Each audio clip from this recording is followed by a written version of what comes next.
This is The Regulated Lawyer, the show for people navigating divorce and the professionals who support them. I'm your host, Marty Chadwick-Balcom, and this is where legal strategy meets nervous system wisdom. So welcome to the first episode. I want to start by telling you something that most lawyers don't say out loud. I spent 27 years in divorce law, 27 years sitting across from people on some of the worst days of their lives, watching them sign documents that would change everything, watching them fight over children, over money, over who gets the dog.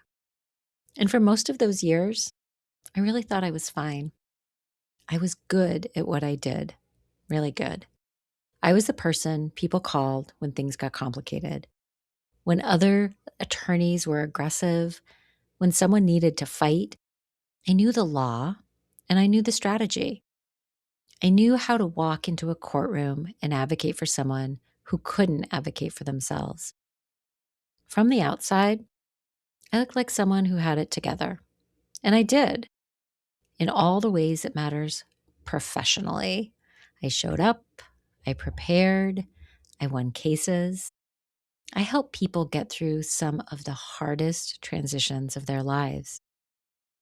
But here's what I didn't understand then, and what I want to spend this entire podcast talking about. Functioning is not the same as regulated. And believe me, I was functioning. I was good at it. But I was not regulated. So let me tell you what was happening underneath all of that. When I was 35 years old, I found myself served with divorce papers. Let me say that again, because I want you to feel the irony of it. I was a divorce attorney. I had walked many clients through this exact moment, and I knew the law. I knew the process. I knew intellectually every single thing that was about to happen to me. And none of that helped me, not even a little bit. Because the moment those papers landed in my hands, I didn't feel like an attorney. I felt like a person whose life was being dismantled. And I had no idea, none, how to be in my body for that. So I did what I always did. I kept moving. I handled it. I got an agreement. I negotiated the terms. I co-parented. I rebuilt my life. But I found myself at 36 years old starting over. From the outside, I was doing okay. But what I didn't realize, what it took me years to understand, is that I never actually healed it. Not in my body. I processed it intellectually. I made meaning of it. I told a coherent story about my divorce. But my nervous system, it was still carrying it. Every bit of it. And on top of my own divorce, I was absorbing everyone else's. Day after day, case after case, fear, grief, rage, desperation, betrayal. That was the air that I breathed professionally for over 2 decades. I took it in, I held it, and I kept going. That is not regulation. That is survival. So here's the thing about survival mode that no one tells you. It can look like success. I was high functioning. I was capable. I was responsible. I was always managing something. A case, the team I worked with, a negotiation, a client's panic, my own schedule. I was good under pressure. I thought that was a feature, something to be proud of. What I didn't understand was that good under pressure can mean something very different than it sounds. For some people, it means they thrive in high-stakes situations. For others, and I was one of these people, it means your nervous system has simply adapted to living at a constant level of threat. It doesn't feel like pressure anymore. It just feels normal. That's what chronic dysregulation looks like. You're not falling apart. There's not obvious anxiety or obvious shutdown. It looks like someone who's always slightly braced, always scanning, always 5 steps ahead of the next problem. Someone who is highly competent, organized, and effective. But underneath all of that, never fully at rest. I made decisions from that place for decades. Personal decisions, professional decisions, decisions about my kids, my life, my practice. And I had no idea that fear was driving far more of those choices than I thought. I didn't know because I didn't have language for it then. No one taught me about the nervous system. Certainly, no one in law school ever mentioned the vagus nerve or neuroception or what happens in the brain when a threat is present. We were trained to be logical, rational, strategic, to be effective. We were not trained to be regulated. And I will tell you this, that gap costs people more than money. It cost me, and it cost every single client I see each day. So you may be wondering, how did I start to figure this all out?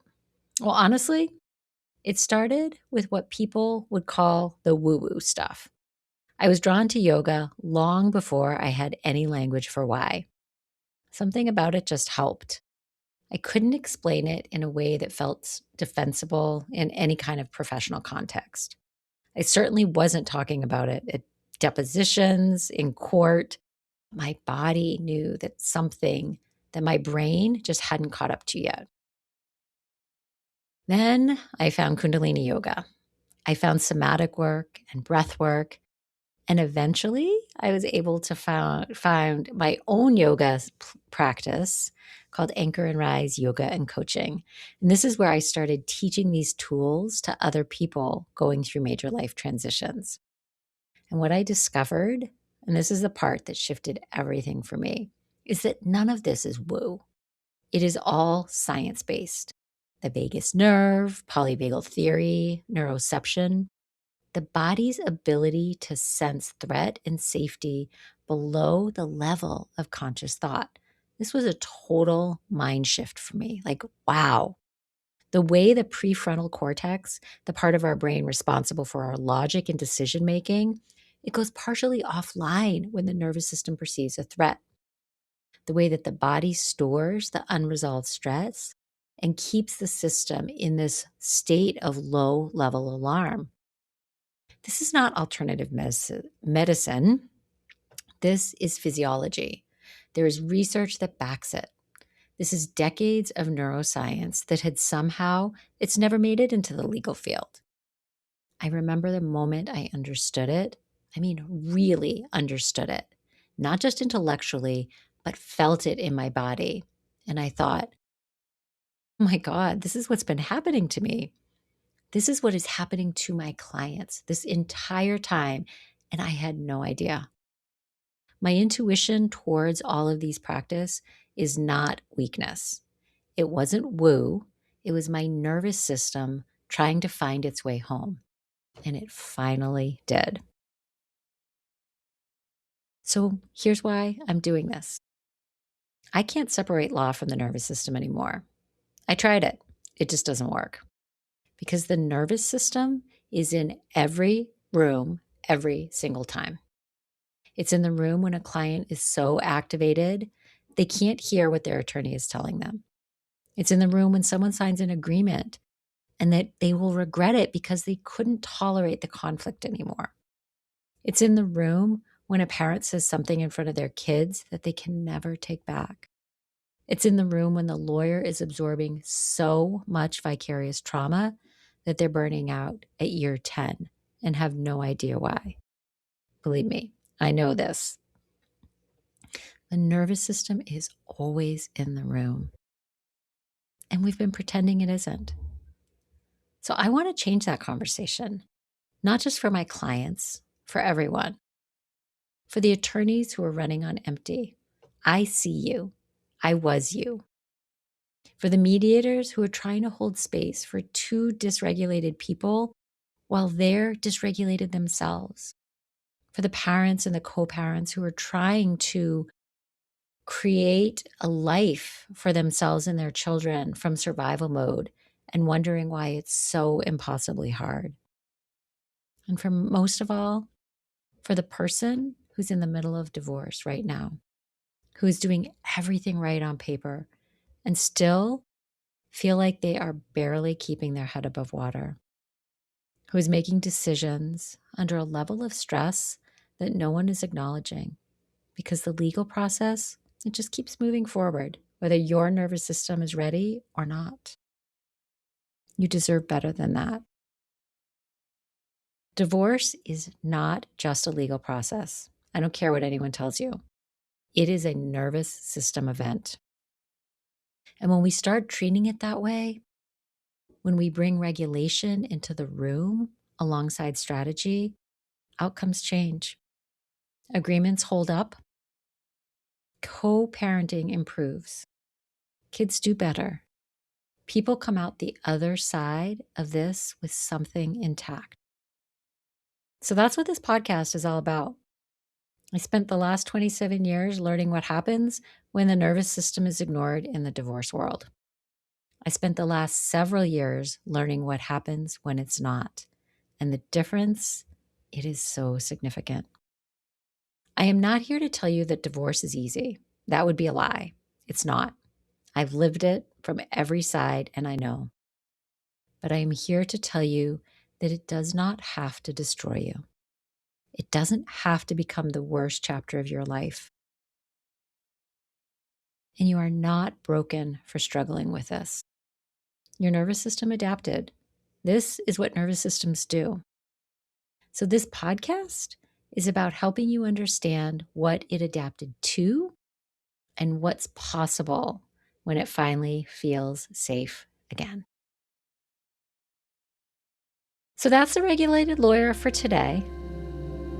If this episode resonates with you, the most helpful thing you can do right now is hit follow wherever you're listening. We are a new show, and every follow helps new listeners find us.